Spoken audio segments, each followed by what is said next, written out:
Good evening and welcome to the third fireside chat with the Future Thinkers, and I'm Matthew Hodinott.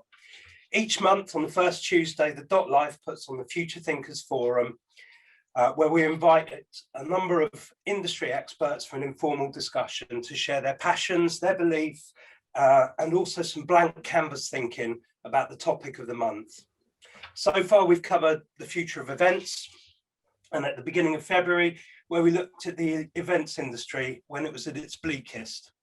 And hearing today that Boris plans the COVID passport trial to reopen mass events gives us a glimmer of hope that the future is getting brighter. In March, we covered the future of employment and considered equality between employers and employees. And we also looked at value-driven recruitment and touched on flexible working. Since then, we've slowly seen the increase in the number of total hours worked, the number of payrolled employees, and the number of business startups in the UK. Things are getting brighter. And whilst we can't claim any credit for the changes which are occurring, hopefully our discussions will give you a reason for optimism. Tonight's conversation is no different. Our topic looks at the wide-ranging changes which we expect to see over the next 10 years, 10 to 20 years or so. And as previously, like I did last time, I've come dressed for the occasion. I was dressed for an interview when we discussed employment. I didn't get the job. I'm slightly surprised to see that I'm still sat here. And then this month, I've come dressed as a 1990s C&A model in a European chic style, rocking a trend which I'm clearly too old for, to discuss the future of the high street. Not just when will the barbers be open to address the condition of my lockdown haircut, but also what value does the high street bring to us? What do we expect the high street to look like in this period of time? And how do we expect our communities to reinvigorate the high street, and what's needed, and what does the future hold? Joining me tonight, I've got Ceri Dipple, I've got Dr. Jackie Mulligan, Romy Rawlings, and Samantha Poole. And I'll ask each of them to introduce themselves separately. So Ceri, please tell us a little bit about yourself and what you do. So I'm Ceri. I own a couple of retail stores, one in Stony Stratford with a coffee shop, which takes up a significant portion of the business. The second in Wembley Park in London. Founded the first one in Stony in 2008, so a little while ago now. And yeah, it's been an interesting journey. Definitely seen huge change on the high street over that period of time. So. Yeah, I bet you have, Ceri. Thank you ever so much for joining us today. Jackie, please tell us a little bit about yourself. So I'm Jackie Mulligan and I'm the founder of shophappy.com. It was started in 2016 with the idea that we could evolutionise the high street by bringing all the local shops and services together and making it easier for people to shop local. Obviously this last 12 months have been tumultuous. We've been on a journey with many of our local businesses, and we've grown now into over 100 towns, 150 towns and cities now across the UK using the Shop Happy platform to help people spend where their hearts are. Jack, I have to be honest, I looked at Shop Happy this afternoon and just reading about this community-driven, keeping everything local, really positive message that you put out. It really does feel positive on everything, on every front of that, doesn't it, at the moment? And we try to be positive. We constantly trying to be positive, but it takes relentless effort to get to high streets to get to a point where they probably should have been 10 years ago. Yeah, I can imagine that. And hopefully that's what's going to come out of tonight's discussion. We're going to have some positivity out of that. So our third guest tonight is Romy Rawlings. Romy, I've worked with you for a number of years, but please tell everybody what you do and where you come from. We sound like almost like Scylla's blind date at the moment. But what do you do and where do you come from?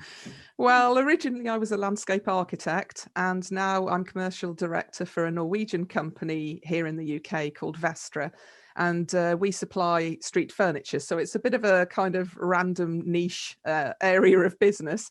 But we find ourselves working with a lot of specifiers, so urban designers, landscape architects, business improvement districts, local authorities, and more recently the High Streets Task Force, a lot of members who are all doing the same, really thinking, worrying about the high street and how to improve conditions.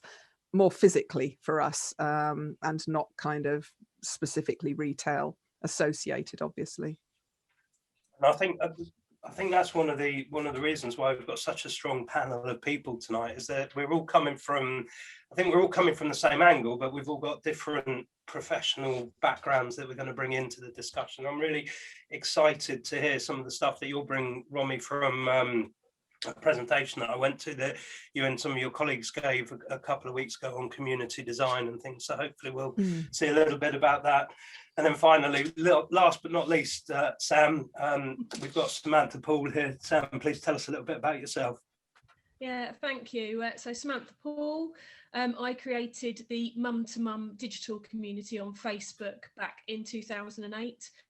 We've got now nearly 20,000 members, and from that community group I was always supporting local businesses, so set up a business directory, local magazine, networking, and also a discount card, a loyalty card. And then in sort of June, July last year, we really wanted to open up a shop, and we did in the end in the Centre MK, and that is 75 small businesses that are part of the project. They've all rented a space in the shop, and we're promoting them via social media, via the digital community, and the business network as well, to support those small businesses. And the idea is to create more love local hubs across the country. So Sam, one of the things that really struck me when we were having a chat just now is you've traded for 18 days, I think, since COVID has started, and yet you're here with a beaming great smile, and you're really still vibrant about it. Is that how you really feel? Yeah, you've got to be. You've just got to be positive. Yeah. You know, anybody who's set up a business knows how difficult it is. But we're all coming together, and that's why I'm beaming, is because I'm just back from the shop, and it's lovely to see everyone come in with their wares again, ready to get going on Monday. Oh, fantastic, fantastic. Well, I'm going to start with the first question this evening, and we've put quite a bit. Obviously, we put quite a bit of thought into it, but. We're here to look at the future of the high street. One of the things that I wanted to ask you was, why is it actually important that we consider the future of the high street? And I'm going to come to Jackie to start with that question. Jackie, what's your thoughts on that? Well, actually, it ties into a lot of my research years back was around social psychology. How you feel in your community is linked to the built environment that's around you. If your kids feel safe walking from school, it's probably because there are shops open around them. And when those shutters are down, they feel less safe. Women feel less safe. That's a massive topic at the moment, is around women's spaces. And so it's all linked to our aspiration, how self-determined we feel as communities. And it's one of the reasons why I find it very worrying at the moment, seeing policy shifts around turning commercial properties into residential. Whilst it's fine to have live above a shop, as the Pulp song would go, it's not necessarily replacing those commercial outlets, because that's someone's livelihood, a job, suppliers. It's so important. So our high streets are incredibly important. They have a tremendous social value that is far greater than their economic value, actually. And I suppose really with everything that we've heard in the press about this disjointed community that we've had just recently, the effect on mental health, the effect on our general health and well-being, that sort of ties into everything really with that, doesn't it, Jackie? Well, it's about inclusivity and representation, and markets are great places for people to get access to fresh produce, to be able to often get prices that are better, and they've got access. You're not talking about digitally excluding people. Everybody's part of a high street, can get to a high street. So I think that they're incredibly important. It's striking to me that for years we've had policies which have not supported high street and B2C businesses. We've had policies that have almost been anti putting people in town centres, rates that would value you more if you were outside of town in a big warehouse rather than into town centre. Yet town centre shopping is the most carbon neutral way of us shopping. So it's something we should be investing in more than ever, and we should have been for the last 10 years. And that really nicely brings me on to you, Romy.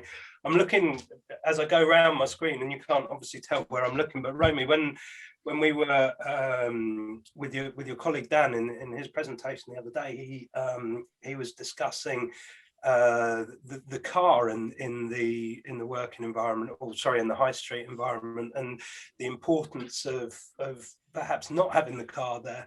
And I think that was a really pertinent point. So what's your view on ensuring the future of the high street, Romy? Do we need to?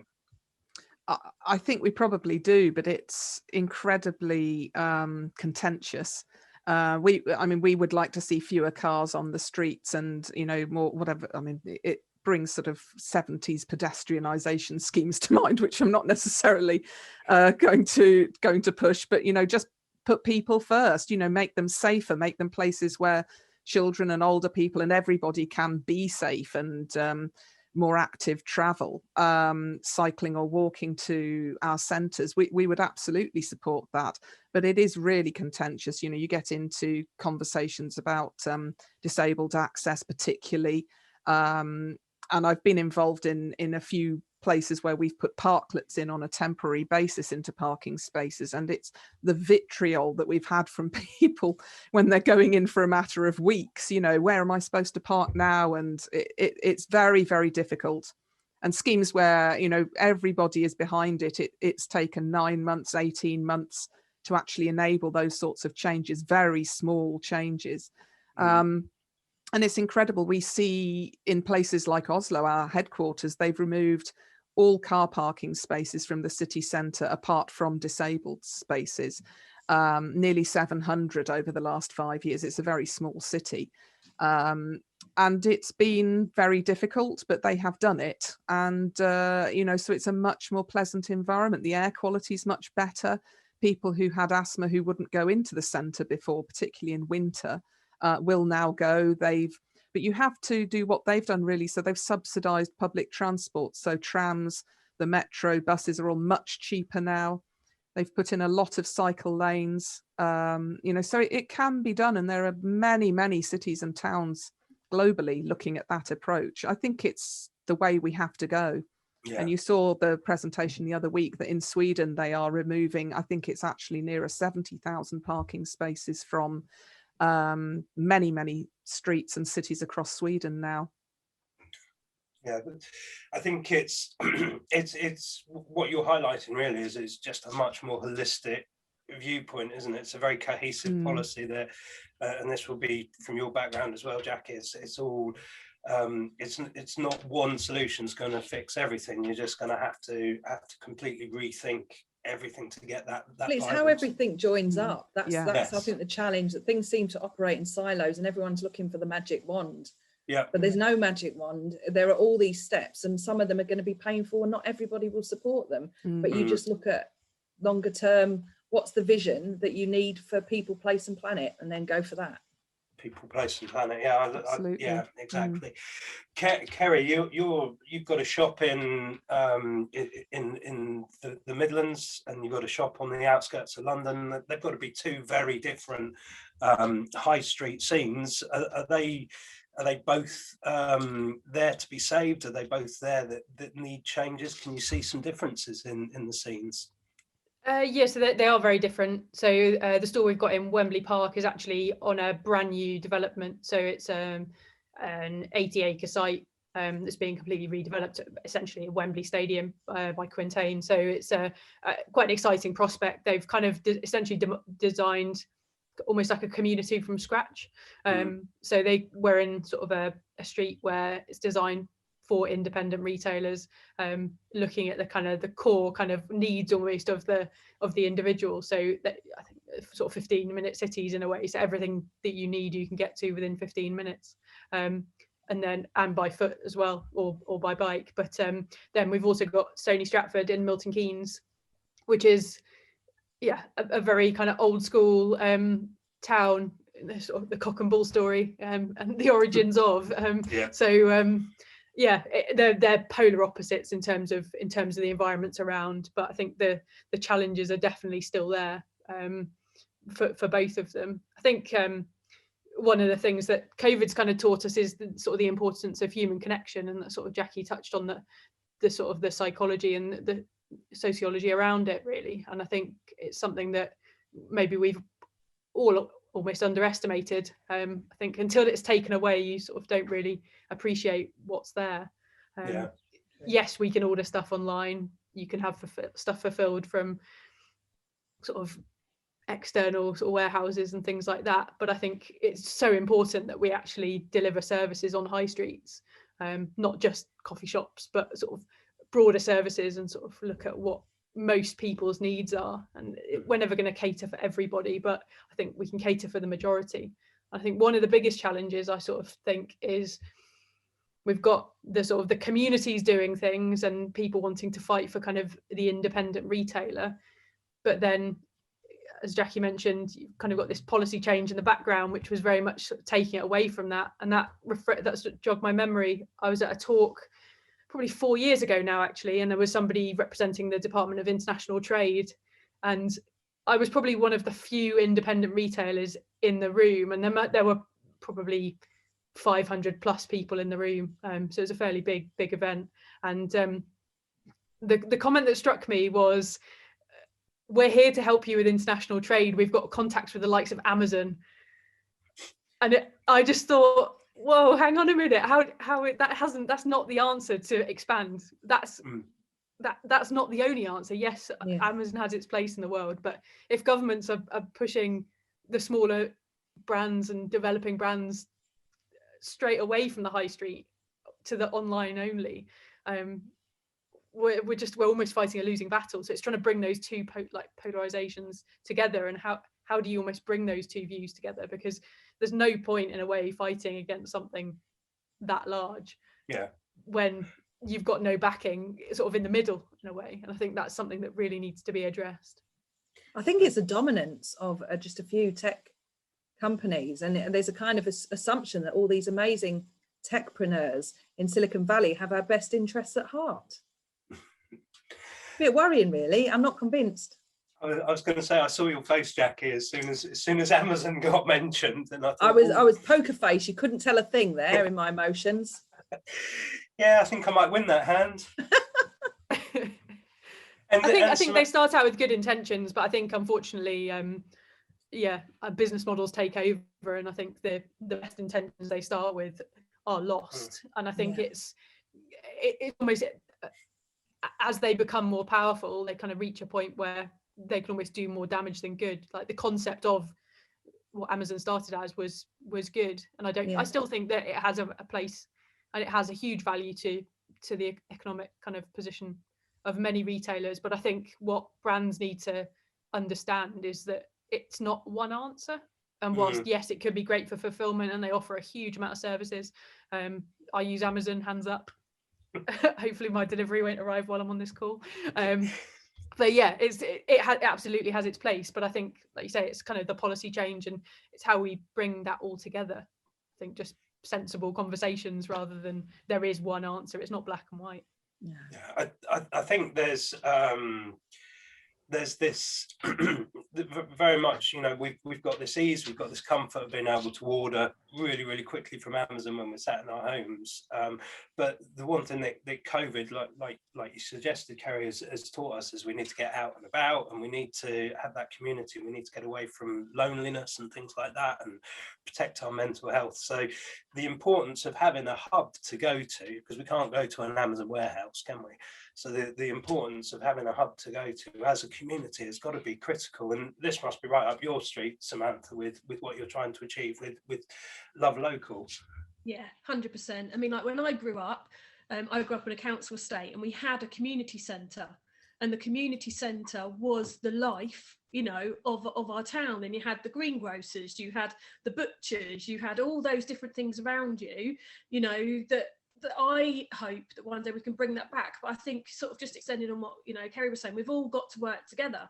We've all got to come together, because they need to speak with the people who are actually doing this job day in, day out. And like when we opened the doors earlier of the shop and you smell the candles, like you can't get that from your Amazon and stuff. And we have people who come in, and the amount of mums who came in who'd had lockdown babies, I was like, how have you coped like for this last year? And they were literally, as soon as they could get in the shopping centre, they're walking around and, you know, chatting and showing off baby. So yeah, you know, we have to be in person, and it's all that amalgamation of things, but we've all got to work together rather than trying to individually solve this. We've got to work together and solve this on you know, through collaboration, I think.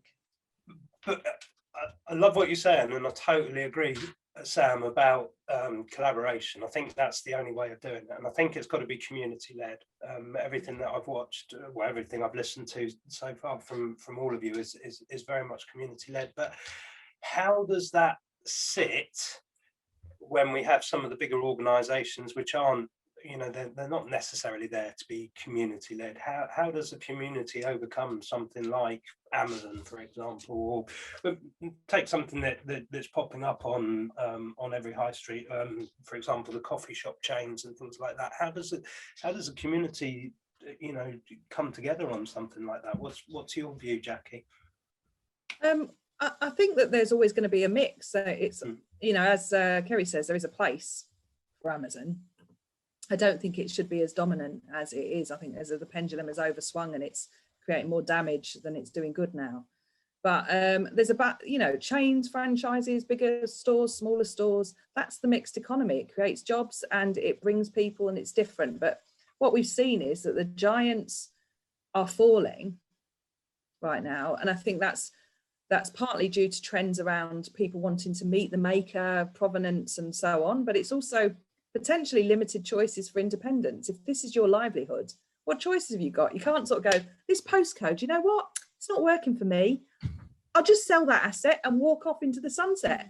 They have to cling on by their blooming fingernails. That's what we see. So it isn't as much a look at the resilience of the independents, it's more of a, you know, the independents are hanging on for grim death in many cases after having I was talking to a fashion store today, 31 weeks out of 50, the last 53, she's been closed. Didn't have any online presence, has managed to somehow survive, but not very well. So I think that the community, I think there's a limit. Yes, consult with the community. What does the community want? Bring them in, blah, blah, blah. But you also need leadership for change. You have to take a look at the trends that are coming for you. They're not all about tech. They're about multi-generations using space. There are many more trends and micro trends that can make your high street more resilient. Have a look at them and take some leadership and also consult.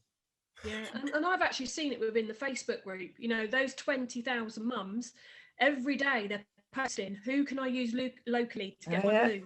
Who can I use locally to get my sweets? And obviously we've been like an e-commerce platform, but through a community Facebook group, you know, and Milton Keynes is massive, but whenever anyone needs something in that community, they pull together. You know, we've had instances, you know, very sad stories of where somebody had a very, you know, terminal illness and they needed something. There's, oh, have you got a car for the wedding? And then within minutes, people have donated a cake, the car, the event decor, the wedding venue. Like, when communities pull together, they do. But I think it's like you said, it's that leadership. You kind of, I've created that digital hub and now they all support each other. And they, even though we're online, we do still feel like a community.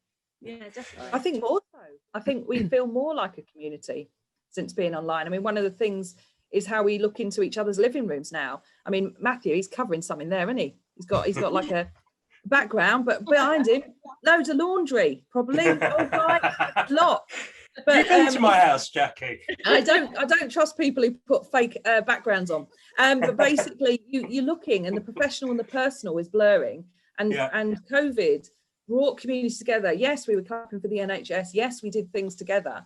But it's how do we sustain that level of community interaction? Because those will be things that particularly 11, 12, 13-year-olds, that's the formative experience now for them. That's a new generation going forward. We've had a formative experience of seeing community come together, who may well reject some of this, isolated silo behaviour that we've probably cultivated. Yeah, I think, the background, I've been told to have that on. It's all, apparently one of my colleagues says it's all about branding, Jackie. So, but you're dead right. That's all about my washing behind me as well. Well, just don't tell my wife. Yeah, I think you're right. It's it does seem that this compassion that we felt over the last 12 months and this coming together, that community is key. But should any sustainability of our high street, should that be driven from government and policy, or should it be driven by the community? And I saw you shake your head, Ceri. What's your thought on that? I think government policy obviously can influence change. It can certainly stop change. I don't think it can necessarily drive change. I think, yeah, we've seen over the past kind of 12-18 months some kind of huge policy shifts with no consultation from a very small number of people, and I think that's really dangerous. And I think for high streets to kind of survive and change, they don't really need the backing of the government. They need, I talk about kind of government being central government rather than local councils, I guess. I think it needs to be more kind of on a local level, the local businesses driving the change themselves, just disrupt and drive things forwards. I think we had an incident where there was some parking, and Romy can probably relate to this. There were some parking bays removed on the high street during COVID in order to increase pavement space, and it's all free parking where we are in Stony Stratford. That's quite a rare thing. So obviously we've got hundreds of free parking spaces, and I think 7 were removed from the high street. So obviously if you wanted to get to probably about 5 or 6 stores on the high street and step out of your car, you obviously had to walk further, and that did cause challenges for people who had limited mobility. And I do understand that, and obviously I can't relate to it myself, but I do understand that that's a genuine challenge. But I think there were lots of local individuals kicking up a fuss about how it was like damaging the high street, how the high street would close, the footfall was through the floor, and this was like during lockdown, like there was no footfall. And it was interesting that the kind of anti kind of campaign was driven by the local business association, who don't necessarily represent many of the businesses, or certainly all of the businesses, but obviously are the most vocal. And it just kind of struck me, a few newsletters came out and they were really pushing for change, that they needed to have it ripped back up. And I thought, kind of, you've got this scenario where a small number of people who can influence a positive response are also the same number of people that can influence a negative response. And it kind of, you need more people to have an input, not just those vocal few. You need people to just drive change themselves, and that will probably no doubt cause conflict. But I mean, my response to that was it's not something I'll necessarily repeat on here, but there were people queuing out on the pavements waiting to go into the shops that the pavement had been expanded on. It was clearly working, like you could visibly see it was working, but this kind of real anti kind of email attitude that was getting pushed out on newsletters and stuff was just, it wasn't helping things. And I think if you leave it to government, you're ultimately leaving the change to a very small number of people, and I don't think that's a positive. The data has a role to play, Ceri. I mean, it isn't always about opinions, it's also about the data and trends and stuff. And I think that's where you get caught in the small battles, but actually there's some fundamental shifts in the way people are behaving, or what we need to do as society, that should be led, I think. Should be led by government. I think it should be led by government and councils as well as businesses. I think that there's a wider strategic interventions needed that will take forward change, and unfortunately there will be eggs broken on the way. But you know, you have to look at things like where I live. I just live outside Bradford. We have a huge air pollution issue, and you know, there'll be changes that won't be popular necessarily, but they need to be made. But the community will, half the community will be for it, half won't, or small majority or whatever. Sometimes there's just a need to take the step change and say we've got to do this for the wider society benefit, and give people the data. I think that's the challenge, is sometimes there isn't the data until you start trying something different, like you said about the widening the pavement. Until people see it in action, then the light goes on. But actually before it feels like a threat. Yeah, but I think if the councils are driving change, and if that change doesn't work and it has to be reversed, fair enough. But I think the challenge is when they you get, and it's not to say it's the councils, but the councils get caught up in the bureaucracy or the kind of the politics of, we've got one local group kicking up a fuss, which may be a really small number of people, but they're making a lot of noise, so we can't change. So you end up, of it, isn't it? Yeah, but you end up kind of stuck back and almost not changing. And it's kind of the opposite to what you need, I think. And that's where I think almost the businesses in a way can, I kind of joked about a parklet. I was like, I'm just going to rock up outside the shop and just park a flatbed trailer and stick some chairs on it that everyone can use. And no one can move it, but if we can't obviously get permission, I haven't done it, don't worry. Get shot down. It's always like that. One of the things that I really liked listening to some of Vestra's work and Romy's work was this community engagement, but right at the very beginning, making sure that every single aspect of design was almost surreptitiously put in place. But I think, Romy, communication was key, wasn't it, with the design process?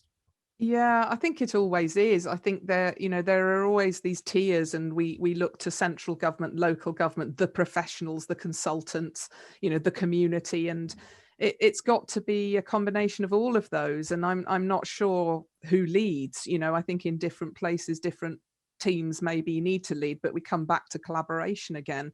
But I think that the point about some of what we've been talking is, we call it tactical urbanism.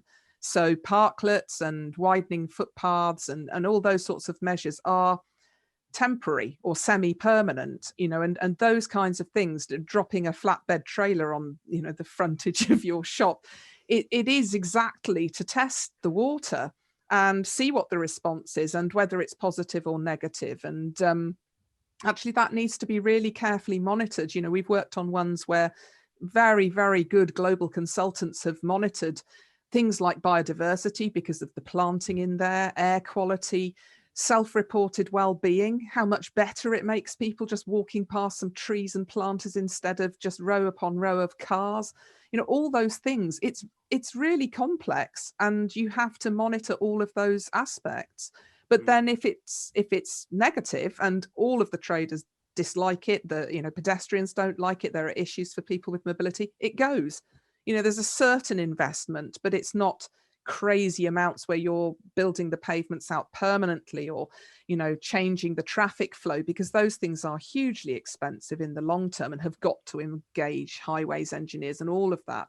So there is this midway opportunity. And I think it's important that, local people, communities drive that to some degree, because local authorities are just so slow moving sometimes. We've seen extraordinary things happen this last year where temporary measures have opened up streets. Just close it, put a load of seating out, let people just sit and drink their takeaway coffees. That's got to happen. And if local authorities were entirely left to their own devices, I'm not sure it would ever. So it's a tension. I think that's it, isn't it, Romy? They've got a limited budget. They look at the finances that they have, and yet with a lot of passion, as we've got in this room tonight, there's an awful lot that can come from the grassroots of community, isn't it? There's an awful lot of change makers, and I think you all are change makers there. What's your feeling, Samantha? Yeah. I was going to say, I think there needs to be a rule as well, that there is like this basic kind of rule. Like, for example, we've become, part of our business has become a CIC to try and combat the business rates aspect. But then we were told, oh, well, in Milton Keynes, it's discretionary to give you a discount. And it's like, but in other parts of the country, it's standard. You get X amount off. So what's the difference? How can that county be, yes, you get that guaranteed saving, but in Milton Keynes, you can't. So I think there definitely does need to be this kind of UK-wide and supporting small businesses, because at the end of the day, you've got to look at us as people. I'm a single mum with 2 children. I've created my businesses to be able to feed my children. And I think that gets lost a lot of the time. That's the reasons why people have these flexible small businesses. I mean, I lived in Spain for 3 years and we never had any of these problems, and everybody sits outside and, has lovely tapas and meals, and the shops are all open, and yeah, it works. So I think there's too many cooks, or what's that word when you say can't think what it is, too many chefs or something. And I think there's too many people involved. Yeah, and we're working in individual counties rather than as the UK. We've all got to come together, and what happens in one town should happen in another town, rather than, oh, they control that bit and they control that bit. And, you know, we haven't been able to access any of the funding yet, but we know it's there, but we still haven't managed to access it. But other people have.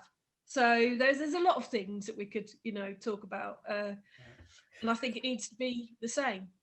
You know, I've got loads of questions coming in. Actually, really, you coming in. Yeah, it's really lovely to see, and thank you so much to everyone that's asked the question.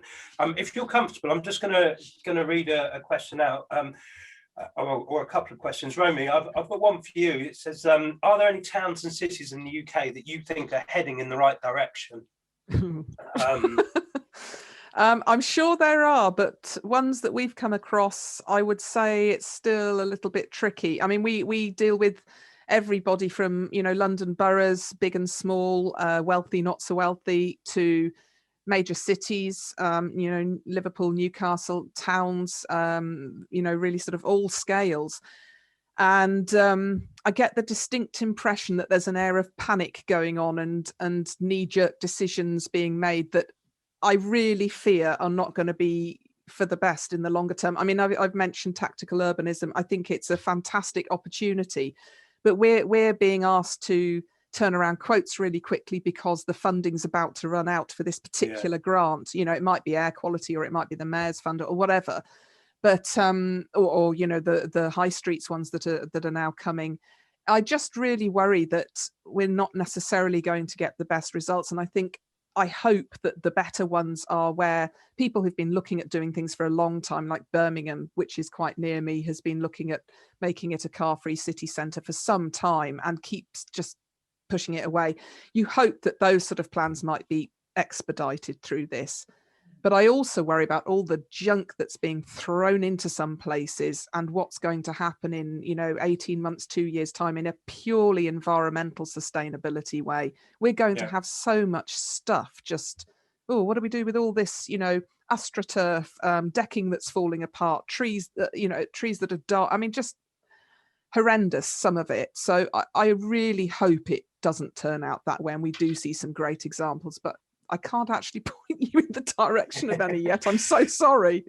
So does that actually mean then, because you mentioned about funding running out and deadlines. I know we're the 6th of April at the moment, so the start of the new tax year, and certainly around Stony Stratford and Ceri, you'll have seen this. We've had new roads put in, we've had all the potholes addressed, we've had everything done really, really quickly before the 6th of April or the 5th of April, the end of the financial year. Does that mean perhaps to make these vibrant communities, we've actually got to start thinking in a different way about the whole of the finance, about how we collect taxes and the period of money, the period of time that we actually have to spend that money in? Do we have to do that deadline?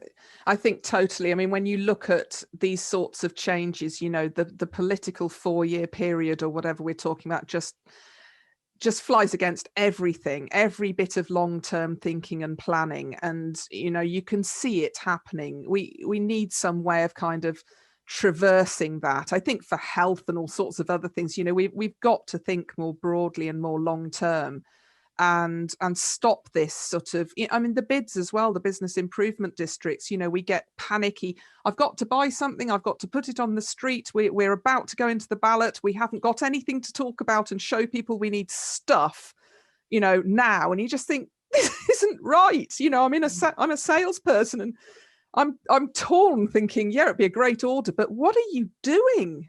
Yeah, you're just spending money for the sake of it, aren't you? Yeah. And I think that cycle and this panic is just never, ever going to bring us where we need to get to sustainably. And, you know, again, people, planet, profit, you know, all of those things, you know, no, it's not happening. Yeah. So one of the other questions that I had, which I found was really, really interesting, and I'm just trying to read it on my screen, was I would suggest that one of the ways to revive a high street is for large landlords, hosts to Clone Street, Britain, split their premises into much smaller units. What would the panelists like to think about that? Jackie, shall I come to you? Well, there's a massive growth in micro businesses. First lockdown, 85,000 businesses started up. Predominantly, they started up purely online. So the job of councils is to try and get those micro businesses into real places and real physical premises, because that will help the wider range of businesses. And because these businesses have been born digital, they will have a following and a community, which will help high streets, which don't necessarily have much digitalisation. But I've seen some fantastic concepts. There's a guy who runs, I'm not plugging, I'm not on commission here, but there's a guy who runs a company called Souk, and that whole thing is about renting stuff by time. We have this old metrics of you do it by square footage, and it's just rubbish. Just do it by time. Have mixed use and changing use and flexible things. That in daytime it's a hairdresser's. I mean, we have got a hairdresser. It's here. It's a bed of revolution in the evenings. People go in for a gin and talk about all the things that they're upset about with the council. The point is that this is about changing use spaces and having a different way of thinking. We're seeing more co-sharing space. I think it's going to be more little. I think small is the new giant. That's what we need to be looking at. Stop chasing the anchor stores and focus on the smaller local anchors that will probably give you long-term resilience in your community, as opposed to thinking your community is just a postcode.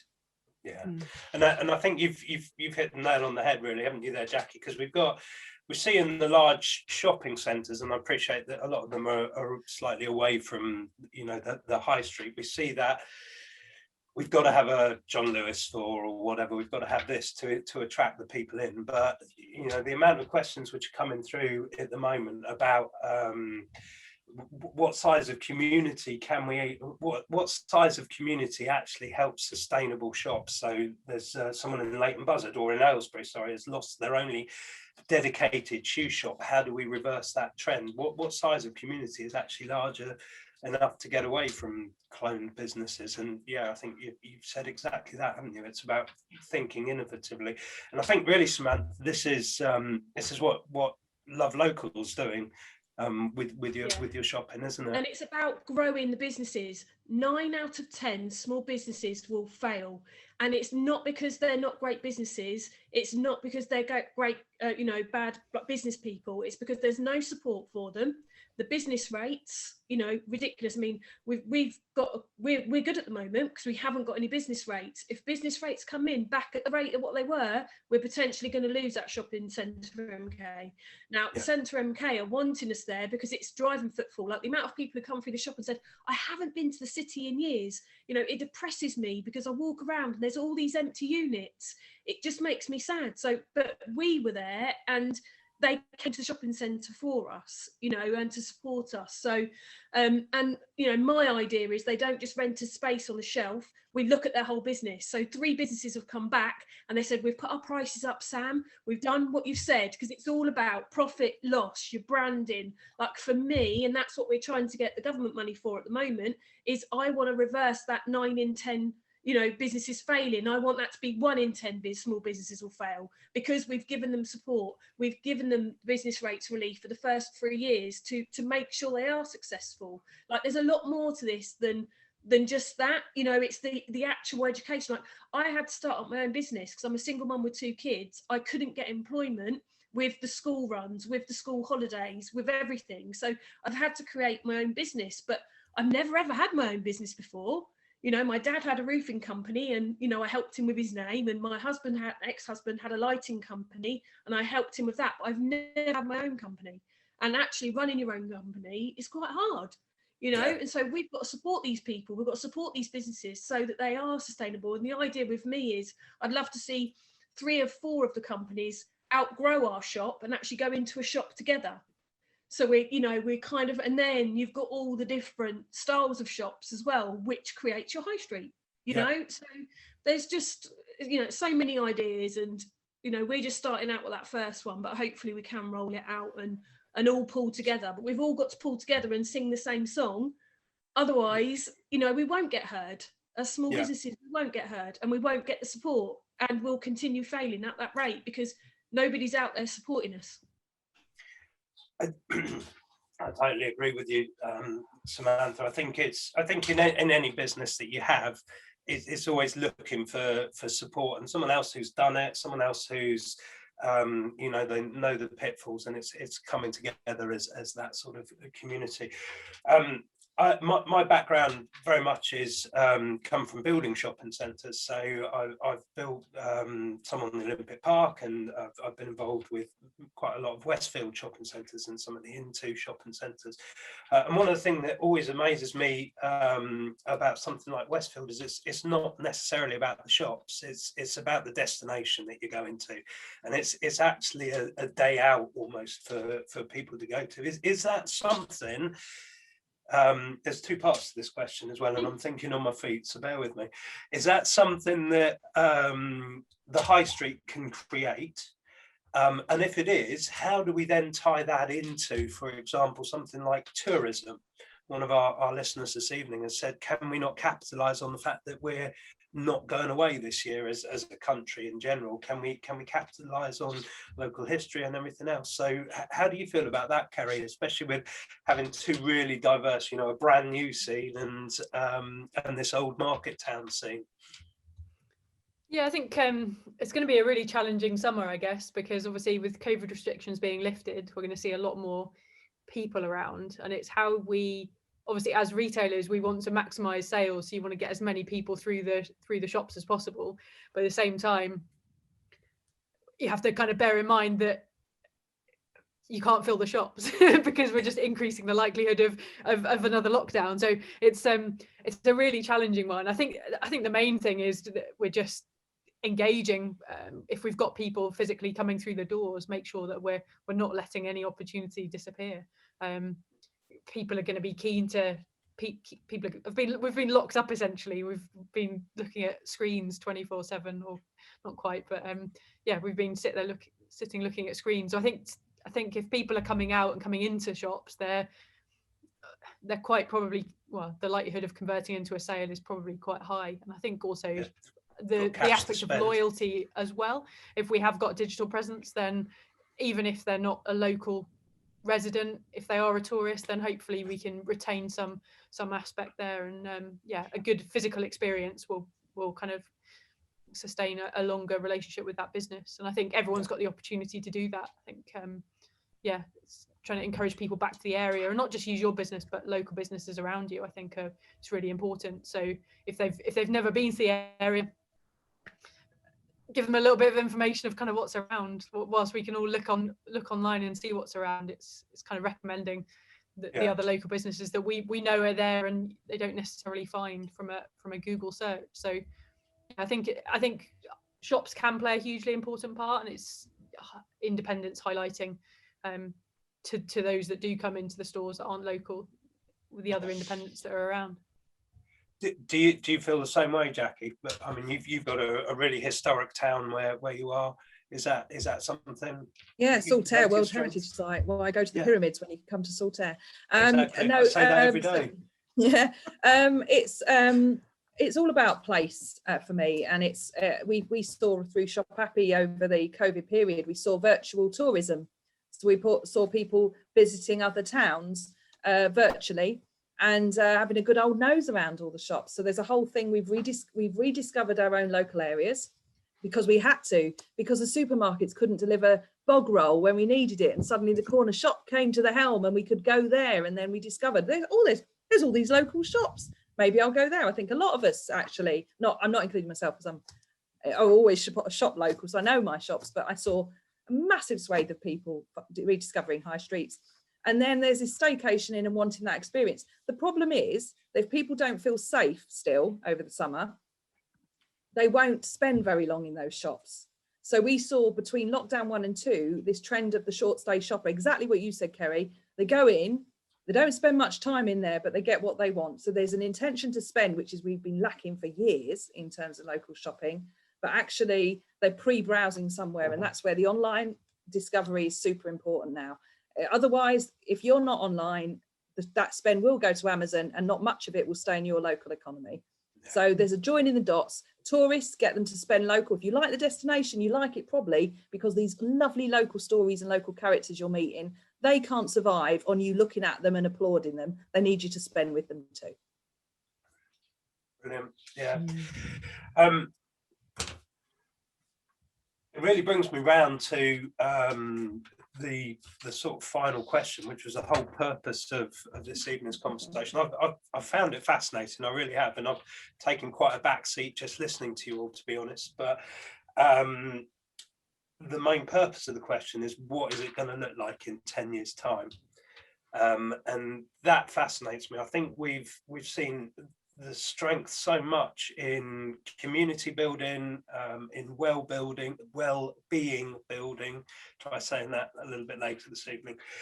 Community building, well-being building, and business support and community support. That seems to be the driver that we have very much at the moment. Samantha, you've got day 19, I think, of your trading coming up in a couple of weeks' time. Yeah. What is it going to look like in 10 years? Well, I mean, our goal is to have more and to help people, you know, have these shops. But you know, it's yeah. I mean, and I think if we all pull together, it will happen. But if we don't, then yeah, I do worry.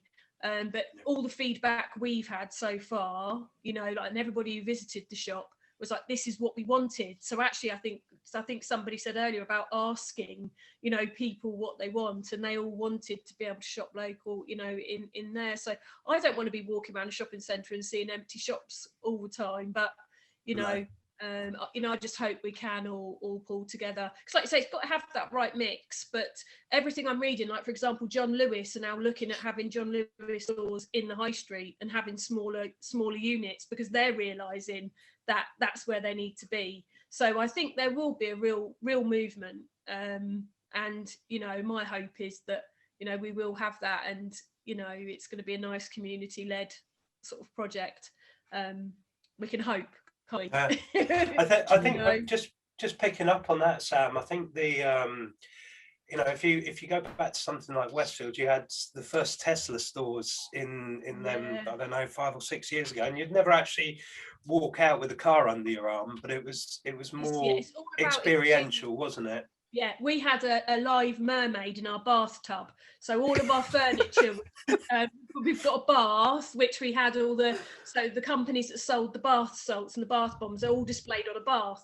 But at the weekend, there was a mermaid in there. And honestly, it was hilarious, because the people would walk in and like just think she was a display, and then she'd say hello, and they'd be like, whoa, what's going on? So it has to be immersive. It has to be surprising. It has to be pretty. Like, we've got all the cherry blossom trees, and you know, it has to be Instagrammable. You know, we've got to get down with the kids, you know, and that's what everyone's saying. You know, it has to be immersive, and it has to have people. It has to have disruptors, like, to just go for it. Like, I don't know many people who probably would have done what I've done over the last year, but we've worked together with the Centre MK.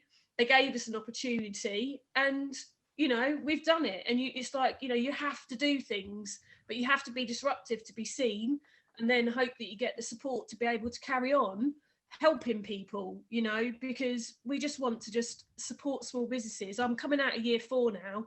I know how hard it is, and I just want to be able to, you know, help people grow. And like you say, 85,000 small businesses. Well, if you do the stats of that, that's 79 or 70 that are going to fail.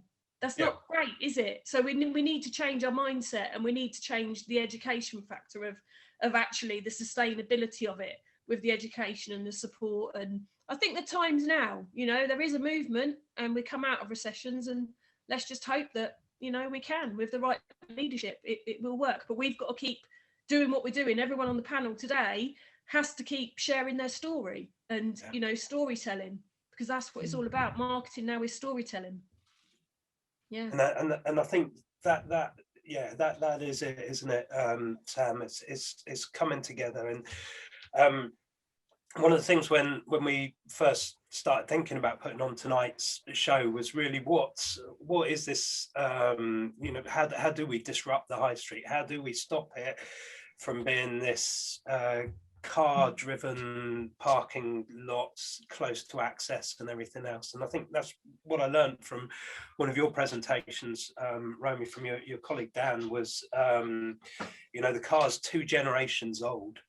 So it's, if we've still got grandparents alive, they would, or great grandparents alive perhaps, they would remember when the car wasn't in the high street. And it's only perhaps attitudes of local business associations, for example, who may be driven by, they may have an older generation who are actually in charge of the business association, rather than what effectively is at the moment an employment market driven by millennials. They're the largest demographic that we have, and so surely we should be taking that view into it.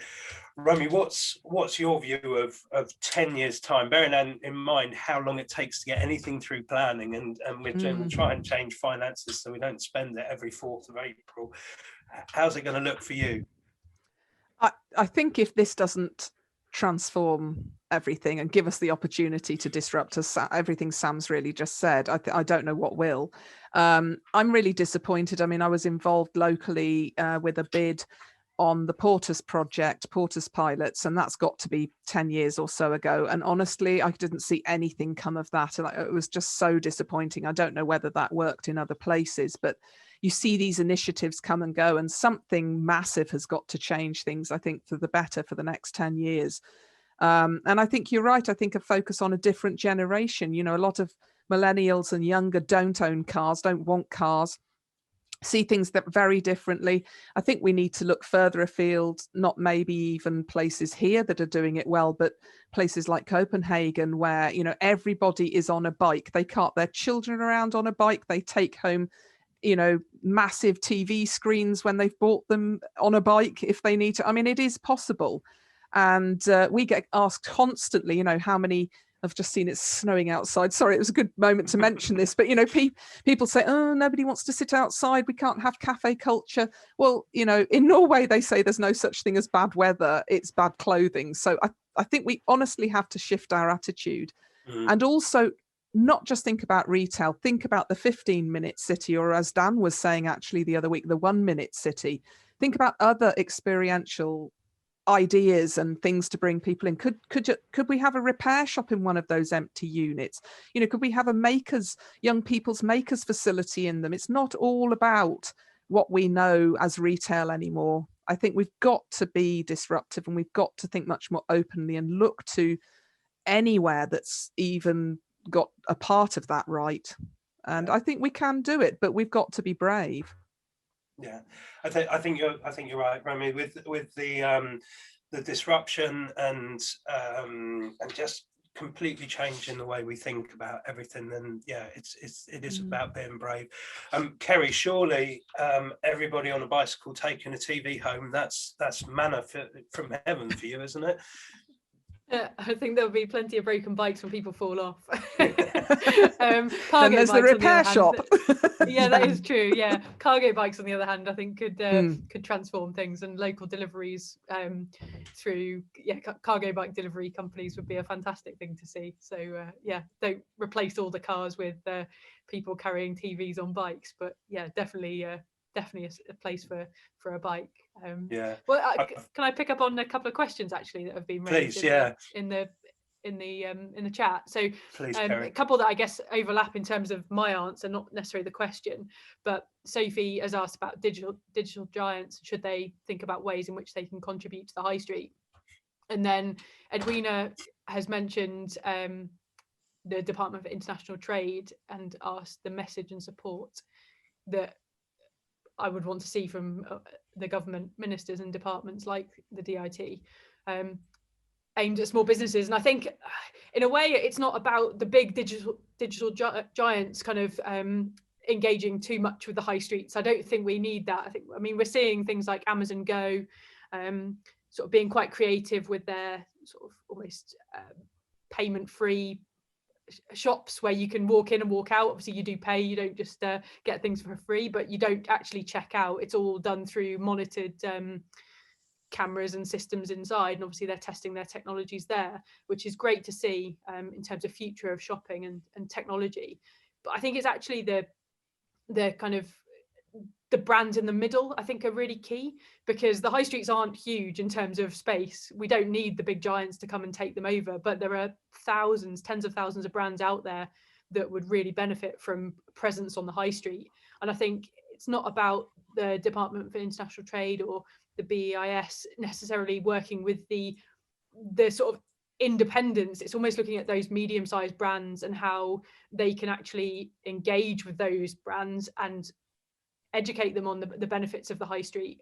I don't think it's about necessarily helping the high street get to those brands. I think it's really about a message, and obviously the DIT, they engage with all those larger companies, and they have means and credibility as well, whereas an independent retailer doesn't necessarily have the same credibility or weight behind them. So I think it's kind of how that message is pushed down. And I think if we can encourage some of those mid-sized brands to really see the value, I think that would then sort of show through, and I think that would change consumer attitude and their messaging to their consumers, which I think we've kind of lost. I think everyone's kind of been so focused on the digital change, and I think that can really be pushed back to the high street. Yeah.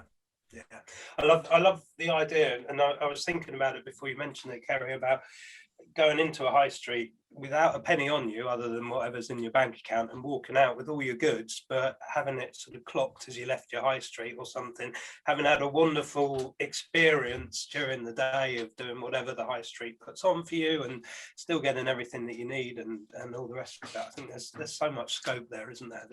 Yeah, I'm not sure the pockets of the independent will stretch that far for that technology, so don't get too excited just yet. Yeah, but that's where community support comes in, isn't it? That's where, you know, if your high street is driven by your community, and your community wants to sort of provide that for all the people that get in there. I don't know how it works, but yeah, there must be. I think it's an interesting one, because it goes to that kind of cashless society question as well. And it's about not alienating people who, because we have a huge mix of people from kind of 8 to 80 come through the shop, and it's not alienating those that don't use contactless or don't like their chip and pin to be used. They want to hand over a £20 note, and I'm very kind of in Wembley we are cashless, it's card only, but we do have the odd scenario where somebody wants to pay cash and they don't have anything else, but certainly Stony Stratford would struggle with that, and I wouldn't want to take away our service and create a barrier. So whilst it's cool, I think it doesn't lend to the majority. I think it's the sort of experience that you could create, or brands could create, where if people want to experience that, they can go to. I don't believe, for certainly within my lifetime, that or my working lifetime, should I say, that would be something that I would want to implement. Yeah, that's fair enough. Jackie, where are we going to be in 10, 20 years time? What's your view? I think we're going to be really dispersed. That's what I think we are. I think there's been a seismic shift that we've seen, which is more people working from home. It's taken away that sort of city-centric view, where if you live in a town, you're described as a travel to work area rather than actually a place in your own right. So I think that dispersal will create a mixed economy, more democratization. I think that people will want people, though, because I think if we work more digitally, I can't think of anything worse than going into a faceless world where my data is stolen from me about what my products are and what my habits are. And that's how I see it. I see that there could be in 10 years, I mean, 10 years is a long timeline. Look what's happened in the last year. So 10 years, you could have a rejection of digital. You could have young people rejecting their data being stolen and cyber. You could have a massive attack against the internet. There's so many ifs and buts with the future that it's dangerous to think it's linear. It never is. There's always something that could throw it completely off its tracks. So I think the key macro trends that I think we won't be able to ignore is climate emergency. And I think that our retail, our consumption, what we see on our high streets, upcycling, repairs, e-vehicles, it might not be anti-car if we all go electric vehicles. And in rural towns, don't tell people they can't travel by car when they haven't got a bus or a train to get them into the town centre. So it's going to be this very plural world, I think, and it's going to be extremely turbulent. And I think there's going to be young people who've been removed from the economic ladder in some ways there will be some form of new entrepreneurialism or new forms of policy that will need to support these young people to get in. And I think our towns will be multi-generational in a way that they haven't been. And I've seen good practice. I've seen real long-term thinking in towns and councils as well. But I couldn't agree more with Sam's point around it's a postcode lottery of where you're based, and there needs to be more consistency in policy approaches, speed, response, that kind of thing. But I think we're going to live in a very differentiated world in the future. And I think there's some really positive things that came out of this horrific 12 months. And it's actually incumbent on all of us to take those positives and shape a better future. People talk about the new normal. I get so sick of it. It's new better is what we should be going for. New normal was really pants for the high street pre-COVID, but there were some positive indicators there around people thinking, actually, join the dots. If I shop at Amazon and get this cardboard smiley face, it's actually not that great for the planet, actually. So maybe I should do this more positive thing. So I think there was beginning to be enlightenment, and it sped up that enlightenment. 60% of us now are more concerned about the environment, but we have to push in the direction of the future we want. That's all we have to do. And again, Jackie, I wholeheartedly agree with you. I think we had before COVID this massive push on the climate. Certainly, Romy and myself come from businesses that have been market leading with sustainability for many years, and a real push on CSR policies, on how we source our materials and all the rest of it. And that's got to be critical. And like we said earlier, with the millennial generation within there now, they have a lot. I'm trying to think of the correct English, but they have a lot better grasp on where they want their future to go and how they want to save their planet, save their future, save the climate, really. And I think that's got to be key with packaging and everything. We just have to make it easier for people to do the right thing. And that's the thing, isn't it? It's ease, isn't it? It's ease, because we've spoken of, sorry, Sam. Sorry, no. I was going to say, I'm protecting the high streets. There's some big influencers at the moment who are telling people to get your foot on the property ladder, buy shops, because then you can change the uses of them. To residential. I was speaking with the council though, South Bucks Council, and they're trying to greenbelt high streets so that this doesn't happen, because otherwise they are all going to be bought, because there's big influencers saying, buy them because you can change the usage, and what's use is just more houses. I mean, if the high streets become houses, that will make me really, really sad, so we've got to be ahead of those influencers who are telling people, they're telling the millennials all to develop property and buy shops. So we've got, we have got to be strong together, otherwise we won't lose, we'll lose that. Because it's about calling it out. I think one thing that this COVID has, it's been women standing up. It's all, Black Lives Matter. I think we're in a generation, or we're in a shifting time where people are willing to call things out. And I think let's just call things out that aren't right. That policy is very, very dangerous for our high streets. Yeah, we've just had, and forgive me, the names just disappeared on my screen, but we've just had someone mention about the balance that York has with residential and shopping and retail, and what a good balance that is. So tonight we've run over. I think this discussion could go on for a massive amount of time, and maybe that's something that we need to think about. And if our panelists are comfortable with the idea, maybe invite them back for round 2 of the high street discussion. But I think, to me, just listening to it, it's been a really fast-paced conversation, and I've had to try and really keep up with you. But the one thing that sprang out at everything that we've spoken about has been community, has been almost a lack of cohesive policy. Small is the new giant, so being driven from grassroots level, which I think Jackie said earlier on, and really taking being disruptive. Let's think completely differently about what the future has. But I'd like to take this opportunity to sincerely thank all of our guests tonight. and also everyone else who's taken the time out of our newfound semi-lockdown freedom to come and sit in another Zoom call and talk about the future of the high street. It's definitely one which is going to be critical to all of us. And I think if we look at climate change, if we look at well-being, if we look at community, they're going to be the drivers that we see coming into the future. As we've all been talking about retail this evening and the future of the high street, it only really remains for me to blatantly dress up our shop window and plug our .life community. We run the Netwalk.life, which is a supportive business community where we walk immersed in nature, discussing, supporting the relevant business needs and topics of the day.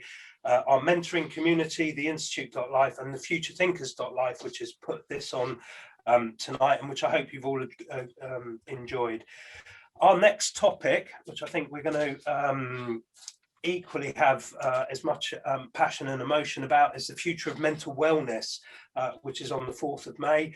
And we've got an experienced panelist of wellbeing and mental health professionals joining us from the business community. So until then, thank you all of everyone that's joined us. Thank you everyone that's had a discussion with us. Thank you to all of our panelists, and I'm wishing you a really happy High Street Ventures from the 12th of April onwards. Take care and good night.